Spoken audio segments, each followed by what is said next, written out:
Bismillahirrahmanirrahim warahmatullahi wabarakatuh. Alhamdulillah hamdan katsiran tayyiban mubarakan fih kama yuhibbu rabbuna wa yarda. Asyhadu an la ilaha illallah wahdahu la syarika lah wa asyhadu anna nabiyyana wa habibana Muhammadan abduhu wa rasuluhu la nabiyya wa la rasula ba'dah. Ikhwati fillah azani Allah wa iyyakum, teman-teman sekalian rahimani wa rahimakumullah. Afwan ya, seharusnya kita jadwal berjumpa di Bondowoso Mengaji secara langsung gini, secara khusus live ya, 2 pekan sekali. Tapi qadarullah 2 pekan yang lalu Telkomsel sedang gangguan, akhirnya kita libur. Ya terakhir ana on air di sini berarti sebulan yang lalu. Ada beberapa pertanyaan dari teman yang masuk sudah dijapri dari admin ke ana, sudah ada 12 kurang lebih, yang mungkin akan kita bahas satu-satu di sini. Kalau mungkin kebanyakan atau ana belum tahu jawabannya, akan ana skip pada pertemuan yang akan datang dan digabungkan dengan pertanyaan yang lain yang belum dibahas. Ikhwati fillah azanillahu wa iyyakum. Di sini sedikit ada materi. Jangan menjadi hamba yang kanut. Ana mulai dengan hadis Nabi SAW yang masyhur, insyaallah antum semua pernah membaca dan mempelajarinya. Rasulullah bersabda, "Ajaban li amril mu'min." Perkara seorang mukmin itu perkaranya menakjubkan, kata Rasulullah sallallahu alaihi wasallam. Ajaban, menakjubkan. Inna amrahu kullahu khair. Semua perkara bagi seorang mukmin itu adalah kebaikan. Maju baik, mundur baik, kanan baik, kiri baik. Wa laysa dzalika li ahadin illa lil mu'min. Dan kondisi yang menakjubkan tadi tidak akan ada kecuali kepada seseorang yang dalam hatinya ada keimanan kepada Allah Subhanahu wa taala. Secara agama bagus. Secara Islam agamanya beriman kepada Allah Subhanahu wa taala dengan keyakinan yang baik. Kata Rasulullah, "In asabathu sarra syakar wa dzalika khairun fa kana khairun lah." Kalau seorang mukmin tadi dia mendapatkan kenikmatan dari Allah Subhanahu wa taala, dia bersyukur kepada Allah Subhanahu wa taala. Dan itu adalah suatu hal yang baik. Bukan takabur, bukan juga merasa sombong, bukan merasa jumawa, merasa memiliki segalanya, mampu atas segalanya. Tidak, dia bersyukur. Bagaimana itu dengan bersyukur? Dia mampu melimpahkan segala nikmat yang dia miliki tadi, tidak jauh-jauh dari kepada Allah Subhanahu wa taala.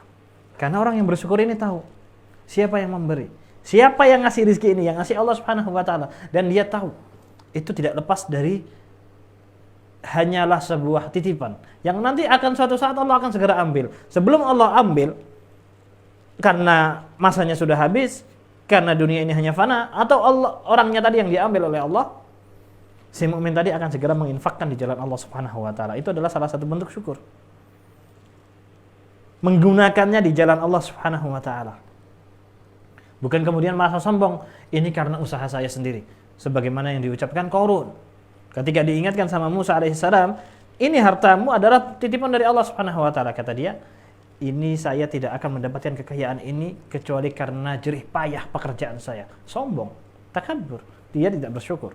Sebagaimana Allah Subhanahu wa taala perintahkan. Jadi tidak kalut. Tidak, istilahnya tidak terlena dengan harta kekayaannya. Harta itu hanya ada di tangannya saja, di genggamannya saja, tidak masuk di dalam hatinya. Kemudian poin yang berikutnya, wa in asabathu dharra sabar fa kana khairun lah. Kalau ternyata dia mendapatkan musibah, suatu hal yang menghimpit dia seorang mukmin tadi, dia bersabar, fa kana khairun lah, dan dia itu adalah kondisinya baik. Kondisi seorang mukmin itu antara dua saja. Kalau enggak senang, ya sedih. Kalau enggak baik, ya buruk. Kalau enggak lagi naik, ya lagi turun. Enggak jauh-jauh dari itu. Kalau enggak siang, ya malam. Itu aja kan kondisi seorang mukmin. Nah, bagaimana seorang mukmin menyikapi itu semua? Ketika dalam keadaan baik dia bersyukur, dalam keadaan buruk, dalam keadaan mendapatkan musibah atau ujian Allah Subhanahu wa taala, dia bersabar. Dua-duanya baik. Contohnya yang lain adalah seperti gambaran dalam hadis ini yang menakjubkan bagi kondisi kaum muslimin. Ketika seorang mukmin itu dia sedang berjihad, sedang berjuang, berperang di jalan Allah Subhanahu wa taala. Maju, menang, itu tujuan utamanya. Nama Allah Subhanahu wa taala akan tinggi. Kalah dan terbunuh, syahid, kembali kepada Allah Subhanahu wa taala juga. Enak, seorang mukmin itu gambarannya enak. Sebenarnya kita mau kemana aja, kondisi kita itu enak-enak aja. Kita diberi kehidupan lebih lama, maka berarti Allah memberikan kesempatan kita untuk memperbanyak amalan, meninggikan derajat kita di sisi Allah Subhanahu wa taala. Ketika Allah ambil sekarang, berarti Allah sudah memerintahkan kita untuk istirahat. Itu gambaran seorang mukmin. Poinnya adalah ketika seseorang itu mendapatkan musibah, dia mampu bersabar. Dan ketika mendapatkan nikmat, dia mampu bersyukur. Ini yang masalahnya yang berat adalah yang pertama ternyata. Banyak orang yang ketika mendapatkan musibah mampu bersabar, tapi sedikit orang yang mendapatkan nikmat. Banyak orang yang mendapatkan musibah mampu bersabar, tapi sedikit orang yang mendapatkan nikmat dia bersyukur. Yang ada malah ibadahnya ngendol, santai-santai. Yang biasanya ketika mendapatkan musibah berdoa kepada Allah, ya Allah, paringono kula. Tapi ketika dalam keadaan mendapatkan apa yang dia dapatkan dari doanya, dia dapatkan pemberian apa yang dia minta dari Allah Subhanahu wa taala, dia enggak menengadah lagi. Dia enggak meminta lagi. Seharusnya dia semakin giat lagi meminta dan meminta. Karena itu adalah salah satu bentuk syukur kepada Allah Subhanahu wa taala. Kalau ngomong anak kurang jelas, afan ya. Anak lagi ada 4 sariawan ini. Jadi ngomongnya maksa. Makanya harus ada kopi nih. Seharusnya enggak boleh pakai kopi ya, Pak ya. Kopi makin parah ya. Semoga segera disembuhkan. Amin. Dan ada kondisi yang lebih bagus dari itu. Tadi Rasulullah menyebutkan 2 kondisi. Seorang mukmin mendapatkan musibah, bersabar. Seorang mukmin mendapatkan nikmat, bersyukur. Ada kondisi yang lebih elit dari itu. Yaitu apa? Seseorang ketika dia mendapatkan musibah dari Allah Subhanahu wa taala, dia masih bersyukur.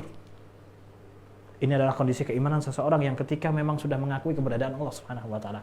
Dengan rasa syukurnya yang sangat kuat, bahkan ketika Allah kasih musibah kepada dia tetap bersyukur. Kenapa demikian? Dia memahami janji Allah Subhanahu wa taala, "Inna ma'al usri yusra." Sesungguhnya di balik kesusahan pasti akan ada kemudahan. Pasti itu janji Allah Subhanahu wa taala. Kalau orang bilang setelah buruk pasti ada baik, setelah baik pasti ada buruk. Itu orang ngomong bilang. Tapi kalau Allah Subhanahu wa taala berfirman, setiap kesusahan pasti ada kemudahan, dan Allah enggak bilang sebaliknya. Setelah kemudahan ada kesulitan. Allah enggak berfirman demikian. Setelah kemudahan akan ada kemudahan berikutnya.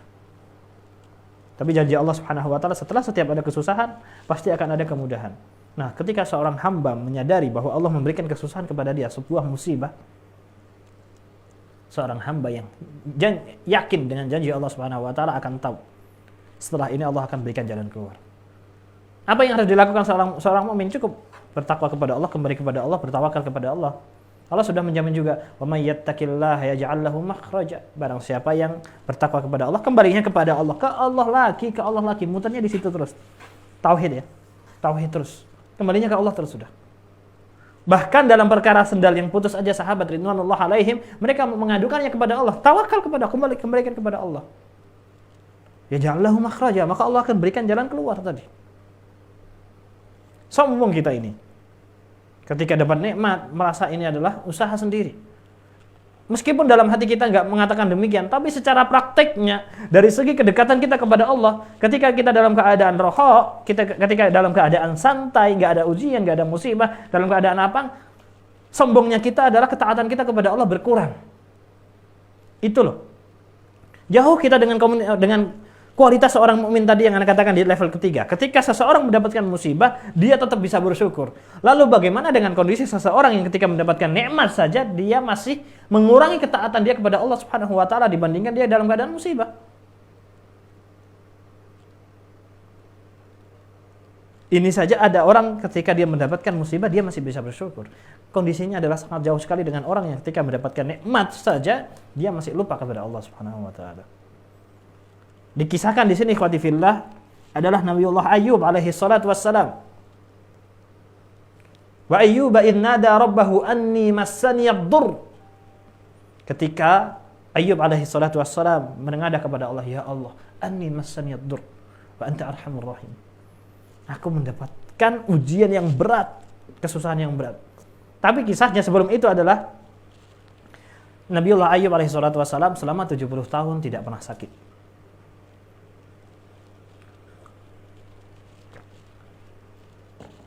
Selama 70 tahun mendapatkan nikmat Allah Subhanahu wa taala dan tidak pernah sakit. Dengan istri yang sehat, cantik dan banyak, dengan anak-anak yang banyak, dengan kekayaan yang cukup.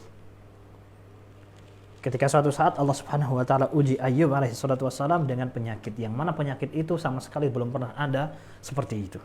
Dan tidak sembuh-sembuh, tidak kunjung sembuh. Ada yang mengatakan sakitnya 2 tahun. Ada yang mengatakan 3 tahun, ada yang mengatakan 7 tahun, bahkan ada yang mengatakan selama 70 tahun seimbang dengan masa sehatnya. Anak-anaknya meninggalkan dia, ada yang meninggal. Kekayaannya habis untuk dia berobat. Bahkan dikisahkan sampai hanya ada 1 istrinya di sisinya. Orang yang paling sabar di sisi Ayyub alaihi salatu wassalam. Sampai akhirnya dia menjual kepang rambutnya untuk biaya makan hari itu. Karena sudah nggak ada biaya lagi untuk berobat dan untuk makan. Akhirnya dia menjual kepang rambutnya untuk makan hari itu. Dan ketika uang untuk makan hari itu sudah habis, dia meninggalkan Ayyub alaihi salatu wassalam. Meskipun sebagaimana yang dikatakan oleh Syekh Muhammad Al-Amin Asy-Syanqiti rahimahullahu taala, semua jumlah sakitnya Ayyub alaihi salatu wassalam itu secara dalil yang sahih tidak ada. Semua adanya di Israiliyat. Israiliyat itu kabarnya datang dari Bani Israel. Berarti kita nggak boleh percaya. Karena yang ngomong orang Bani Israel, orang Yahudi, pendusta, yang Nabiullah Musa dan Nabiullah Muhammad alaihi wassalatu wassalam saja didustakan, maka kita nggak boleh percaya dengan omongan mereka. Tapi kita juga nggak boleh mendustakan. Takutnya ketika kita mendustakan ternyata itu adalah benar-benar kalam Allah.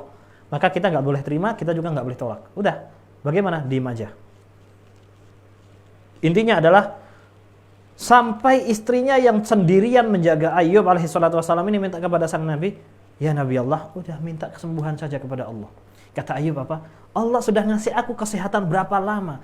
Masa baru dikasih sakit seperti ini aku langsung meminta disembuhkan? Seperti itu. Tapi akhirnya puncaknya adalah Nabiullah Ayyub meminta kepada Allah, menengadah pada doa tadi, anni masani yadur, menghamba kepada Allah, ya Allah aku dapat musibah seperti ini.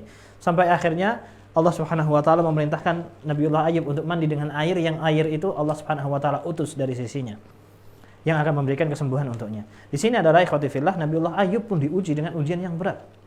Tapi Ayyub mencontohkan bagaimana dia sebagai seorang hamba yang tetap bersyukur meskipun dilanda dengan musibah yang begitu besar. Kenapa dia harus bersyukur dengan nikmat yang pernah ada? Dengan nikmat, suatu nikmat yang sudah oleh Allah Subhanahu wa taala diangkat. Dia akhirnya diganti dengan musibah yang berat, tapi dia tetap bersyukur karena nikmat yang lama tadi. Banyak sekali ikhwati fillah kalau seandainya kita melihat sejarah para nabi, para anbiya. Rasulullah sallallahu alaihi wasallam pernah ditanya, orang yang paling berat hukumannya siapa? Ujiannya